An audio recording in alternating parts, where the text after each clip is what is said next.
እናቴ ሁሌ ስደውል ነይ ነው የምትለኝ ሀገር ግቢ። እኔ እናቴ ናፍቃኛለች፣ ግን 10 ዓመት አላየኋትም። እናቴ ታማሚ ናት። መድኃኒቷ በብር ስለምገዛ ውድ ስለሆነ ግዴታ መስራት አለብኝ ለእሷ ስለሆነ፣ እሷ ደግሞ አታውቅም። አሁን ራሱ ስደውልላት ለምን አትመጪም ግን ለምን አታይኝም ግን እኔ ከሞትኩ ውስጥ ትላለች። እኔ ግን በጣም ይሰማኛል። አላዬ ግን እንደ ሰው አይደለም። ግን እናቴን አጣለሁ ብዬ ተስፋ አደርጋለሁ። አንድ ቀን እናቴን ያማታል በጣም። እኔ ከሄድኩ መድኃኒቷ ብሩን አጣለው ይሁን ብዬ ነው የምፈራው። እኔ ከገባው በምን ብር ነው መድኃኒት ምገዛ የምለው ስጋት ያኔ ሀሳብ ይዘኛል። ኢትዮጵያ ከገባን ብር ብዙም አናገኝም፣ ተሰርቶም እንደ ቀልድ አይገኝም። እና የዘንድሮን ኡምራ ዱዓ የማደርገው አላህ ከእናቴ ጋር ያገናኘኝ ነው። Egaa obboleeyyan kiyya viidiyoo akkuma jalqaba irratti dhageettan kana viidiyoo maalii akka ta'e hin beektanii waa'ee fedhuu jimmaatii jechuudha. Mansabara abashiru jedhe rabbiin nama waan tokko cinqamee yaada'ee irratti obsee irratti sabbare rabbiin gaafa tokko nama san gammachiisuun isaa hin hafuu hin tura malee. Nama yeroo hedduu cinqamaa ture, yaadaa ture, assaabaa ture, rabbiin cinqaa san keessaa baasee yaaddoo san keessaa baasee gammachuu godheef jechuudha. Obboleettii teenya tana baga rabbiin nagaan gara biyya isii galchee. Yeroo hedduu namoonni miidiyaa kanarratti namni hundi ni argitanii yeroo hedduu cinqamaa turte, yaadaa turte, haadha ofiitiif, maatii ofiitiif bu'aa bayii hedduu argite. Akkuma sanii qaamaan qabdu ala dalagaa turte. Namni qaamaan qabne gara biyyaa galuuf immoo rakkisaadha. Amma viidiyoo bal'inaan walitti dachaana. Assalaamu alaykum wa rahmatullahi wa barakaatuh. Kabajamtoota fi jaallatamtoota daawwattoota hordoftoota YouTube chaanaala kiyya jalatti argamtan hundi keessanuu amantii kutaa ganda osoo hin jenne baga jiraattanii isiniin jedha obboleeyyan kiyya. Horoonni jalqabarraa hanga ammaan hordoftan hunda keessanuu nageenyi kiyya qilleensarraan isin akka qabu isiniin jedha. Faamilii kiyya hedduu tokko naaf galatoomaa, ammallee laayikii sheerii gochuun hin dagatinaa viidiyoo kiyya isiniin jedha. Horoonni haaraa dhuftanillee baga nagaan gama YouTube chaanaala kiyyaa dhuftanii ani haa dhufuu isiniin jedha. Nooraa ahlan tafaddalu isiniin jedhee jira. Chaanaala kiyya isinitti tole miseensa YouTube chaanaala kanaa ta'a. Subscribe gochuun viidiyoo xumuraa daawwachuun laayikii godhaa, koomentii yaada keessan barreessaa isiniin jedha.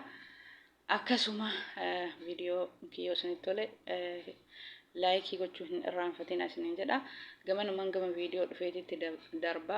Viidiyoon kiyya kan har'aa waa'ee obboleettii teenya tanaati jechuudha. Maqaan isii Fedhuu Jimmaa jedhamti. Isin hunduu ni beektanii asiin dura haadha isii jalaa dhukkubee akkuma jalqaba irratti viidiyoo dhageettanitti booyaa turte miidiyaa kanarraa jechuudha. Iqaamaa hin qabdu, ala dalagdi. Namni iqaamaa hin qabne namni ala dalagu rakkisaadha jechuudha. Akka itti galuun qabu haadha ofii yaalaa turte. Haati isillee akkasuma gali ilmootii hin galtu gaafa ani addunyaa kanarraa deeme galtaa jette isileen akkasuma booyaa turte jechuudha. Yoo gale haadha tiyya tana maaliin yaaladha dhugaa isiiti. Namni yoo biyya gale mindaa akka ammas jiru kana argateetiniin biyyatti haadha ofii sanillee hakkamuu hin danda'u. As taa'ee dalageetiniin haadha tiyya tana hakkamadhee akka gaariitti yaaladheetiniin galee haadha tiyya tana arga jette isileen osoo haadha yaadduu yeroo hedduu booyaa turte jechuudha. Akkasuma dalagallee dalagaa natti ulfaataa mana lama dalaysiisanii obseetiniin sabbareetiniin dalagaa jettee dalagaa mana guddaa dalagaa jettee yeroo hedduu viidiyoo isii keessatti ni dubbatti jechuudha. Rabbiin har'a iqaama sanillee sirreeffattee rabbiin gargaaree yoo sanuu rabbii kiyyarraa abdiin kutadhu jetteetiniin sabarte jechuudha. Booyaatini yeroo jalqaba irratti akkuma argitan kana booyaa turte jechuudha. Viidiyoolee hedduu viidiyoo isii jala seenatti ilaala. Garaa nama nyaata. Wallaahi hedduu tokkoon gammadeefi jechuudha. Hedduu tokkoon gammadeefi maashaallah tabarakallah. Baga rabbiin haadha isiitiin waliin gahee haadha isiin akkasitti dharraatee arguuf waggaa 10 haadhatii ijaan argeen beeku jette. Waggaa 10 wallaahi ulfaata. Waggaa 10 maatii ofii ijaan hin agarre jechuun wallaahi baay'ee tokko ulfaata. Har'a isiin silaa galtee ijaazaa ji'a lamaan hin deebiti. Rakkisaadha. Akka itti galanii deebi'an hin qabani. Namni qaamaan qabne namni barraa dalagu akka itti galee deebi'u hin qabu. Amma mootummaan haala mijeessee maallaqa guddaa baasan malee iqaamaa sirreeffatanii galanii deebi'uu hin danda'anii jechuudha. Warroonni baasii guddaa baasanii garuu baga rabbiin wallaahi haadha isii tanallee rabbiin fayyaa kenneefi baga rabbiin haadha isiitiin wal agarsiise wallaahi haati isillee achii galii jetti isillee asii haadha ofii yaadde wallaahi baay'ee tokko ulfaata waggaa 10 jechuun waan xiqqaa miti waggaa 10 jechuun baay'ee tokko ulfaata maatii ofii yaaddee hururtee wallaahi baga rabbiin gammachiise isin mara keessanuu haalli isinii mijaa'uu dhabee akka mucattii tanaatitti rakkataa jirtan kan hiqaamaa hin qabne kan akkaataa itti galtaniin dhabdan wallaahi rabbiin yeroo gabaabaa keessatti maatii keessan isin agarsiisu nu maraa rabbiin nagaan maatii keenyatti nu haa galchuu gammachuun maatii keenyatti wal nu agarsiisu rabbiin isin haa laaffisu warroonni qaamaa qabdan garuu waggaa 10 turinaati maatii keessan galaatii ijaazaa galaatii laalaa deebi'a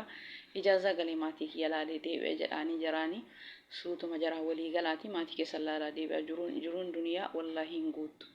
Inguutu waggaa 10 miti 20 osoo dalayne isiin achuma jirti jechuudha. Waan maatii keenya osoo yaadnu maatii keenya osoo fururu biyya namaa waggaa dheeraa lakkoofsiisnu malee isiin hin guuttu har'a mucattiin tunillee kan silaa haadha ofii galtee laaltee deebtu sababa iqaamaa hin qabnee fi sababa waraqaa seeraa hin qabneef gara galtee laaltuun dhabde rabbiin giddiin qabu kunoo musababaa godhee waa mara laaffisee fi har'a haadha isiin akkasii cinqamaa fi turtee boo'aa fi turte san ربي ولين جاي الحمد لله ما شاء الله تبارك الله مبروك فيدو جمع بقى ربين نجان هاتيتي ولين سجاي بقى ربين سي أكاسي تبويا ترتي سي أكاسي تنكما ترتي سي أكاسي يادا ترتسن ربين ما تي كيتي ولين سجاي الحمد لله رب العالمين نعمة جعل والله نجام ما تي وفي تيجالو ما تي وفي هو جهة كنا الراتورني بعيد كل فاتا يجودا ولكن مال قرره نمني وركان كم هندن دامو amma rabbiin laafisee gammachuu maatii isii biraan ga'ee jira jechuudha baga gammadde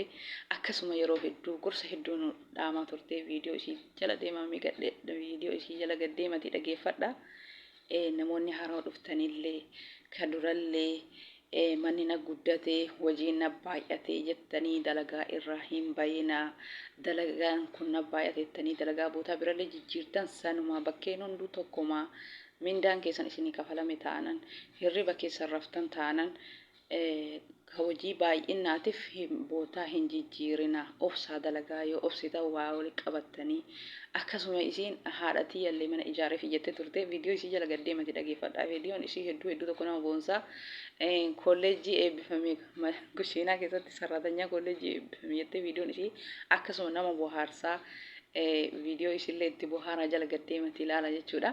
Nama bohaarsa viidiyoon isii kushiinaa keessa eebbifame Dr. Shaqaala jetti yeroo hedduu nu kolfisiisti jechuudha. Viidiyoon isii tokko hedduu tokko namatti tola. Inshaallah rabbiin Dr. Shaqaala miti Dr. Waanna rabbi isii haa taasisu.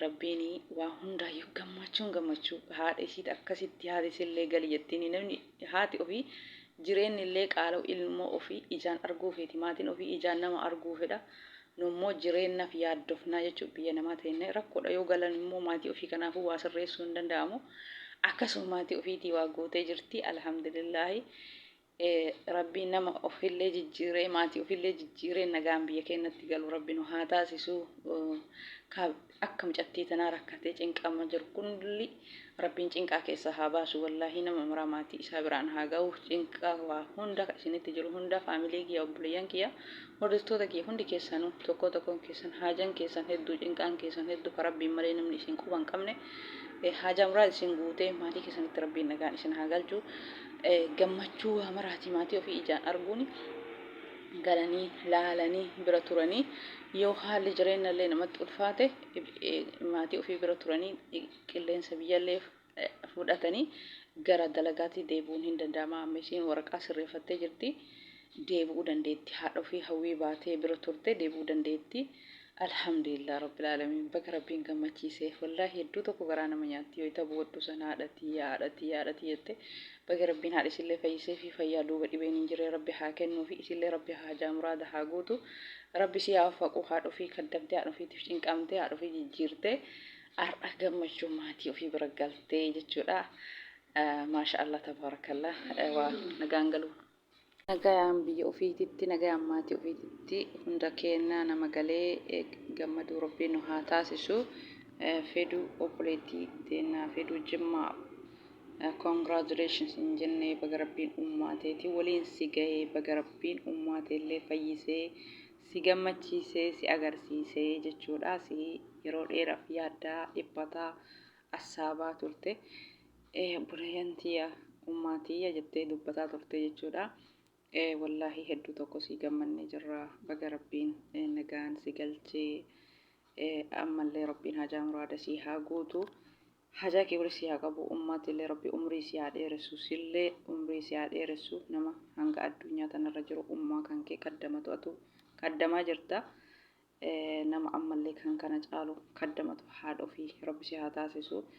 Jabaadhu baga gammaddee congratulations hin jenne wallaahi. Hunduma keenya rabbiin nagaan biyya keenya nu haa galchu nu haa gammachiisu. Gammachuu obboleettii keenya kana fakkaata hedduu tokko gammannee fi maashaallah tabarakallah rabbiin ummaa isiitiin waliin ga'ee jechuudha. Yeroo hedduu dhiphataa turte yeroo hedduu yaaddaa turte bu'aa bahii hedduu dabarsite jechuudha. Waggaa tokko oli jechuudha yeroon ishiin dubbataa turte yaa rabbi ummaatiyyatti yoo mangala yaa rabbi ummaatiyyatti nagalchi jette. Har'a kunoo rabbiin hin tura malee gaaf tokko nama milkeessuun isaa hin hafu.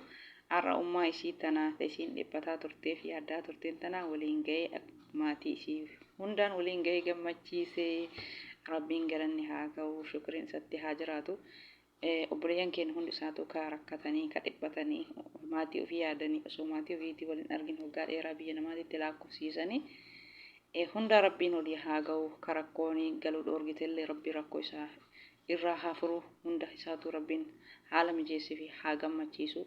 Osoo haadha ofii dharraan osoo abbaa ofii dharraan osoo biyya ofii dharraan rabbiin biyya namaatitti nama hambisanii wallaahi rabbiin nagaan biyya namaati gara biyya ofiitti nama galchee nama haa gammachiisu.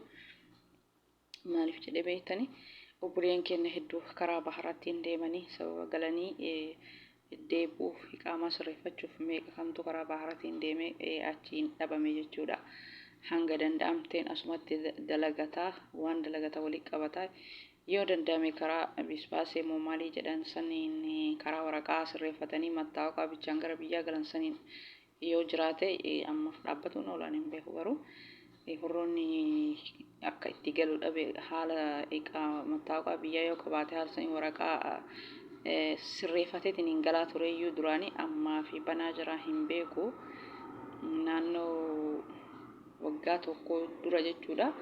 Ani yeroo paaspoortii kiyyaa saaddasu san ijoolleen hedduun kan biyya namaa waggaa dheeraa turanii paaspoortiin waraqaa isaanii mattaawaqaa biyyaa qabanii yookaan suuraa maatiin biyyaa naa erga jedhaniini mattaawaqaa suuraa isaanii saniin bisbaasee jedhanii waraqaa san sirreeffatanii yeroo hedduu kan galuu fi ijoollee hedduu achi keessa argee jechuudhaan waggaa kana paaspoortii kiyyaa saaddasee jechuudha. Paaspoortiin kiyyaa yeroo irraa dhumate yeroo san obboleeyyan hedduu argee jechuudha nama keenya jechuudha achitti karaa eejensii Itoophiyaa konsilaa Jiddaatitti jechuudha hedduu argee jechuudha.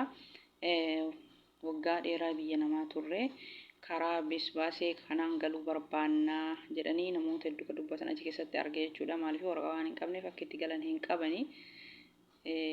Namni amma yoo danda'e qaamaa sirreeffachuu yoo dadhabe immoo mattaawaqaa Itoophiyaa saniini osoo galee karaa baharattiin deemu karaa baharattiin galuun baay'ee tokko ulfaataa jira. Amma yeroo ammaa kana rabbi haa laaffisu rabbiin nagaan haa galchuu nama hundaa wallaahi maatii ofiitti osoo waan takka hin taane osoo waan takka hin muudanne akkuma nagaan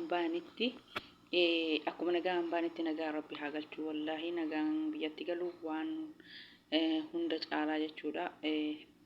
Rabbiin nagaan obboleeyyan keenya biyyatti haa galchuu kan deeme